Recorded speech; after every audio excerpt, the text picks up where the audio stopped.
Welcome, find the square root of the sum. கவனிங்க root 10 plus எல்லாமே internal root. root 25 plus root 108 plus root 154 plus root 225. கவனிங்க last வந்து பார்க்குறேன். 225 எடுத்துக்கிறேன். 225 எதனுடைய ஸ்கொயர் ரூட்டு? 15 உடைய ஸ்கொயர் ரூட். அப்போ 225 15 ஸ்கொயர் நம்ம எழுதலாம். ஸ்கொயரையும் ரூட்டையும் கேன்சல் பண்ணால் நமக்கு என்ன நிற்கிது? 15 நிற்கிதா? அப்போ 225 இதுக்கிட்ட நம்ம என்ன எழுதலாம்?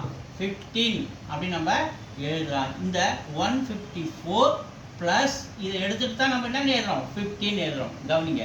ஸோ இதை கூட்டுங்க.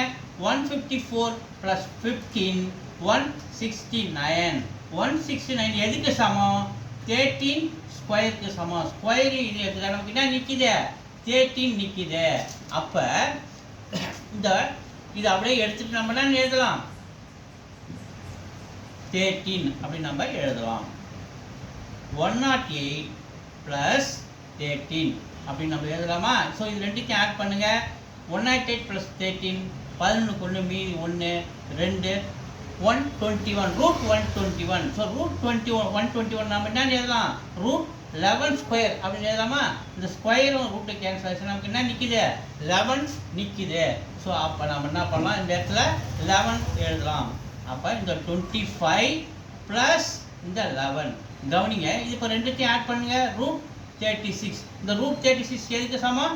6 ஸ்கொயருக்கு சமம். ஸ்கொயரையும் ரூட்டையும் கேன்சல் பண்ணால் நமக்கு 6 நிற்கும். அப்போ இதை எடுத்துகிட்டு நம்ம இந்த ஹோல் இடத்துல என்ன பண்ணலாம்? 6 எழுதலாம். அப்போ முன்னாடி நமக்கு 10 இருக்கா? 10 ப்ளஸ் 6 ரெண்டுத்தையும் ஆட் பண்ணால் ரூட் 16. ரூட் 16 நம்ம என்னென்னு எழுதலாம்? 4 ஸ்கொயர் எழுதலாம். ஸ்கொயரும் ரூட்டு கேன்சல் ஆச்சு நமக்கு ஆன்சர் 4. அப்போ அந்த ஹோல் சம்முடைய ஆன்சர் நமக்கு 4. ஏ இருக்கு. ஏ இஸ் ஆன்சர். புரியுது?